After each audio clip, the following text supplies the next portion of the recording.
लिंगायत सन्मान यात्रेस 5 सप्टेंबर पासून सुरुवात करण्यात आली असून मंगळवारी यात्रेनं अक्कलकोटमध्ये दाखल होत सोलापूर जिल्ह्यात प्रवेश केला। गुरुवारी 5 सप्टेंबर रोजी वीरशैव लिंगायत सन्मान यात्रेचा श्री क्षेत्र राजूर अहमदपूर येथून प्रारंभ झाला असून परिक्रमा करत ही यात्रा श्री क्षेत्र मंगळवेढा या ठिकाणी पोहोचून तिचा समारोप होणार आहे।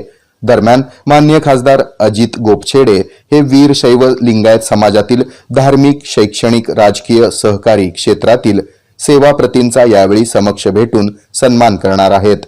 महाराष्ट्रातील वीरशैव लिंगायत समाज शेकडो वर्षापासून आपलं सामाजिक योगदान निष्ठेनं आणि कर्तव्य भावनेतून देत आलाय।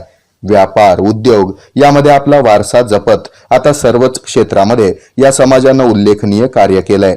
अशा व्यक्ती आणि संस्थांना यावेळी समक्ष भेटून त्यांचा सन्मान व्हावा या उद्देशानं या यात्रेचं आयोजन खासदार अजित गोपछेडे यांनी केलंय। मंगळवारी अक्कलकोटमध्ये यात्रा दाखल होणार असून या रूपानं मंगळवारी सोलापूर जिल्ह्यात तिचा प्रवेश होणार आहे।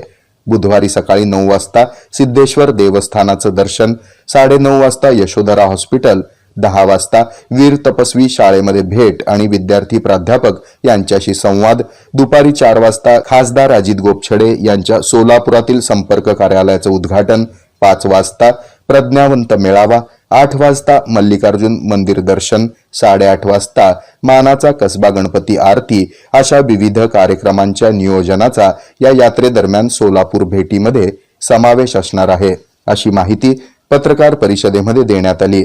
तरी वीरशैव लिंगायत समाजाच्या सर्व समाज बंधू भगिनींनी या यात्रेत सहभागी होण्याचं आवाहन संयोजन समितीच्या वतीनं यावेळी करण्यात आलं। याबाबत अधिक माहिती प्राध्यापक गजानन धरणे यांनी पत्रकार परिषदेत बोलताना दिली। राज्यसभेचे खासदार डॉक्टर अजित गोपछेडे हे 5 तारखेला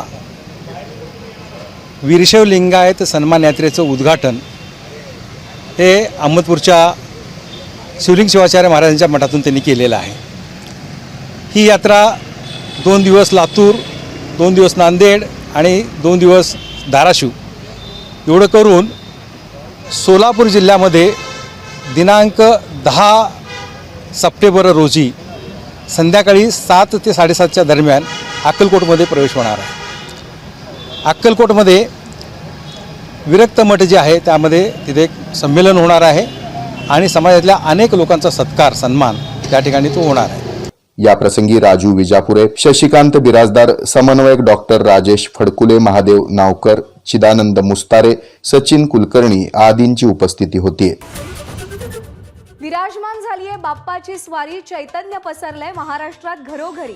मग होऊन जाऊ दे बाप्पा सोबत आपल्या परिवाराचा एक सेल्फी लय भारी। काढा बाप्पा सोबत आपल्या कुटुंबाचा फोटो आणि स्क्रीनवर दिलेल्या व्हॉट्सअप नंबरवर किंवा ईमेल आयडीवर आम्हाला पाठवा। सर्वोत्तम सेल्फीला मिळणार आकर्षक बक्षीस। तेव्हा एबीपी माझा आयोजित माझा बाप्पा माझं कुटुंब सेल्फी स्पर्धेत आजच सहभागी व्हा आणि सहकुटुंब सहपरिवार पाहूया उत्सव आनंदाचा। बाप्पा माझा 7 सप्टेंबर पासून दररोज फक्त एबीपी माझावर।